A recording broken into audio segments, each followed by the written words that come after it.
Sesaat lagi Anda akan menyimak Bincang Psikologi Keluarga. Sahabat MG, ketika kita masuk dalam dunia seperti dunia karir ataupun dunia pendidikan atau juga dunia yang memang menekan kita kadang-kadang sahabat MG untuk bisa memiliki berbagai kompetensi yang mendukung agar karir kita lancar, agar jenjang pendidikan kita juga lancar. Mungkin kita jarang bertanya juga ya sahabat MG sebagai peran yang lain, apakah itu sebagai seorang anak, sebagai seorang orang tua, apakah amanah Allah ini sahabat MG tidak perlu didukung dengan kompetensi-kompetensi khusus agar kita bisa menunaikan amanah dengan baik?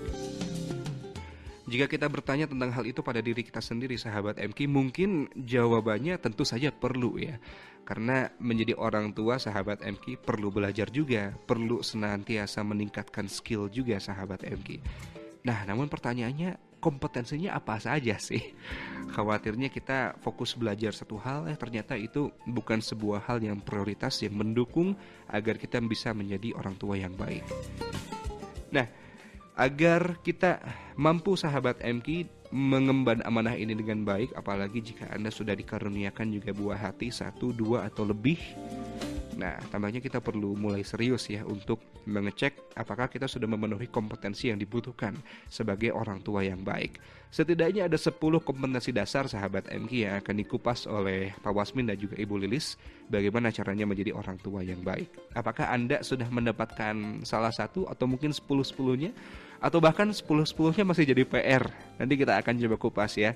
Dan saya juga tidak tahu nih apakah ini akan beres 1 hari atau bagaimana, tergantung dari respon Anda tentu saja. Kita akan sapa dulu Pak Wasmin dan Ibu Lilis yang alhamdulillah sudah hadir di tengah-tengah kita. Assalamualaikum warahmatullahi wabarakatuh Pak Wasmin, Ibu Lilis. Waalaikumsalam warahmatullahi wabarakatuh. Apa kabar hari ini Pak Ibu? Alhamdulillah luar biasa. Allahu Akbar. Allahu Akbar. Kalau saya baca tema hari ini langsung berkaca nih, aduh, saya udah lulus berapa kompetensi ya? Atau jangan-jangan belum lulus semuanya ini? Nggak apa-apa, karena juga saya ketika berumah tangga mulainya saatlah untuk belajar Pak Wasmin. Saatnya untuk belajar ya, betul. Dan sampai sekarang juga masih kalau masih saya. Belajar. Belum tamat belajar. Belum tamat ya, Masya Allah. Karena memang belajar itu sepanjang hayat ya. Betul. Alhamdulillahirrahmanirrahim. Memang mungkin ini jarang ditanyakan ya Pak Wasmin, Bu Lilis, karena kalau misalnya di dunia karir kamu harus punya skill ini agar naik jabatan dan lain sebagainya. Tapi ketika berbicara tentang orang tua, rasanya mengalir begitu saja. Nah, ini hal yang jadi penting untuk dibicarakan nih Pak Wasmin tentang 10 kompetensi dasar menjadi seorang orang tua ini. Ya, alasan pertama, kalau orang tua bagian dari proses, outputnya udah sangat jelas. Betul. Tapi prosesnya sering nggak jelas. Itu dia.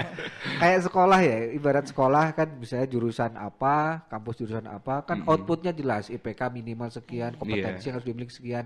Maka dosen-dosennya harus punya kompetensi ini kan gitu. Iya. Nah, kita sama sebetulnya membesarkan anak itu kan jelas output yang diinginkannya, anak yang soleh, anak yang pintar. Iya. Tapi kompetensi orang tua kok nggak pernah dibahas gitu. Ini dia bahaya ya. Nah kan problem di sini. Nggak nyambung. Jadi outputnya kemana, prosesnya kok nggak dilihat gitu. Emang proses meluluskan anak sebagai output emang itu simsalabim kan tidak. Terus ujung-ujungnya kamu tuh udah gede harusnya bisa ini. Anaknya bingung. Emang selama ini aku dikasih tahu gitu. Di situ berarti kan ada mislink, ada. Itu mah pengalaman saya Pak. Gitu ya. Kamu tuh gede harus ini dalam artian perasaannya juga saya nggak pernah diajarin gitu. Betul Tuh, ya. itu alasan pertama. Yang kedua, kenapa kita perlu bahas 10 kompetensi dasar orang tua? Karena memang orang tua, ini kalau orang tua dijadikan sebuah profesi, ini adalah profesi yang menghasilkan banyak profesi. Profesi yang menghasilkan banyak profesi. Jadi agak mirip dengan guru. Hanya lebih menantang di sini, profesi orang tua melebihi daripada guru, di mana guru mungkin tidak menyentuh semua aspek dalam kehidupan anak. Betul. Tapi kalau orang tua, semua aspek dalam kehidupan anak, bahkan pra kehidupan anak ya. Dalam artian sebelum anak lahir dia kan sudah harus punya kompetensi. Untuk menghasilkan janin, menghasilkan bayi yang sehat itu kan kompetensi yang harus dimiliki. Betul. Nah, Sehingga membahas standar kompetensi Orang atau tua. kompetensi dasar orang tua Iya. penting ya. Ya sambil kita juga mengkoreksi di usia-usia yang mungkin baru menikah atau yang sudah lama menikah atau mungkin yang sedang cucu ya kan. Ini penting banget gitu. Iya. Dan ini kita akan bahas hari ini 10 kompetensi dasar yang mesti dimiliki orang tua. Setidaknya itu menjadi prasyarat untuk ikhtiar membesarkan anak Iya. Biar hasilnya juga ya. dengan hasil yang tentu Outputnya juga diharapkan. bagus. Kita kadang boleh memisahkan output dengan proses Iya. yang disebut dengan management by objection, MBO. MBO, management by objection. Fokus ke objek, nanti proses mengikuti. Tapi kadang-kadang terlalu fokus pada objection atau pada hasil, kita lupa proses-proses yang sebenarnya harus ditempuh. Iya. Atau kebalikannya, kadang-kadang kita terlalu banget manajemen by proses. Iya. Waduh, Iya. terlalu menggilai proses. Kan yang dinilai prosesnya Yang bukan dinilai hasilnya. Ya. Sementara kita tidak merumuskan tujuan yang jelas dari Iya. pengasuhan. Nah, ini juga bahaya ya. Ya itu gak bener juga gitu. Iya. Jadi nanti galau. Betul. Kemana aku? Mana arah tujuannya? Bahkan ketika anak konsultasi pun bingung gitu. Ayah aku mending kesini atau kesini. Baru dia mulai mikir. Baru mulai mikir. Orang tua kadang-kadang mulai mikir. Kalau orang tua yang bertanggung jawab dan yang rada bener gitu. Kalau dia nggak bisa, dia nggak asbun. Dia akan mencari pihak ketiga sebagai referensi keputusan mengarahkan anaknya. Tapi kadang-kadang ada orang tua yang nggak begitu. Betul. Di situ berarti kan dia harus memiliki kompetensi. Iya. Iya. Ada 10 kompetensi minimal yang harus dimiliki orang tua dalam membesarkan anak. Dan kalau orang tua memiliki kompetensi ini, Pak Wasmin akan mengurangi tingkat stres ya. Tingkat stres dari siapa nih? Iya. Ya dari Orang tua dan anak. orang tua Dua-duanya dan anak ya? dua-duanya. Oh iya. Jadi dia akan ada masalah. Apa nih yang harus dilakukan? Ya karena kalau tidak memiliki kompetensi ini dalam kedokteran aja, kalau nggak punya kompetensi itu bisa malpraktek. Bahaya. Iya loh, Pak Wasmin. Ya orang tua juga harus dilaporkan Iya. malpraktek nih. Berarti bisa jadi ada mal pengasuhan. Mal gitu. pengasuhan. Ah itu.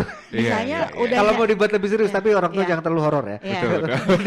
Jadi nggak mau punya anak kayak di Iya. Eropa kan sekarang orang mau punya anak jadi berat. Betul, Akhirnya- responnya Kayak, mau gitu kayak ya. mungkin malprakteknya gini ya Pak Wasmin Ah, ya. gimana tuh? Nyata-nyata misalnya anaknya itu bagus di bisnis, tiba-tiba ibunya pokoknya jadi dokter. Nah, Ini ini dia. itu kan kasihan ya anaknya Kasihan. gitu. Iya, iya. Atau kebalikannya boleh.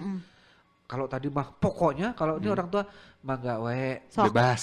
Oh, kamu bakatnya di mana? Bari jeung Jeung. terdisiplinkan. Iya. Karena semua bakat itu pondasinya disiplin. Gitu. Baik. Seni-seni tapi gak ada disiplin ya.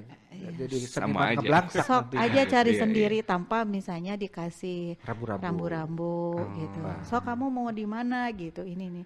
Kan harusnya kita kalau ini pengalaman saya, Aha. Gimana? anak saya tuh bebas Pak Wasmin untuk memilih apapun tapi by data ya. Iya, by By data, betul. Jadi misalnya nih hasil kamu begini mangga silahkan gitu. Iya.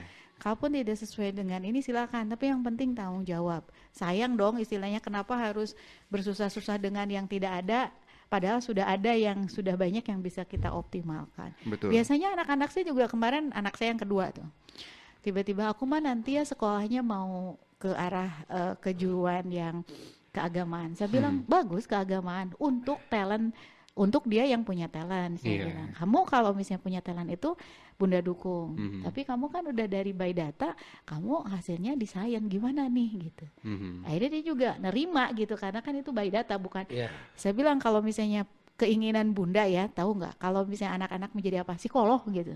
Oh juga Bunda punya praktek ya, punya klinik, Iya, alat iya. lengkap saya bilang gitu ya. Betul. Tapi kan Bunda nggak bisa begitu karena kamu bisa jadi nggak ada talent, Iya. talent kamu di yang lain gitu. Makanya by data dan anak bisa menerima gitu karena itu data kan bukan karena kata emaknya gitu. Betul. Jadi passion itu tidak hanya sekedar berbicara keinginan, tapi berbicara data juga mungkin ya. Nah itu nanti. Iya, beda antara passion dengan keinginan memang.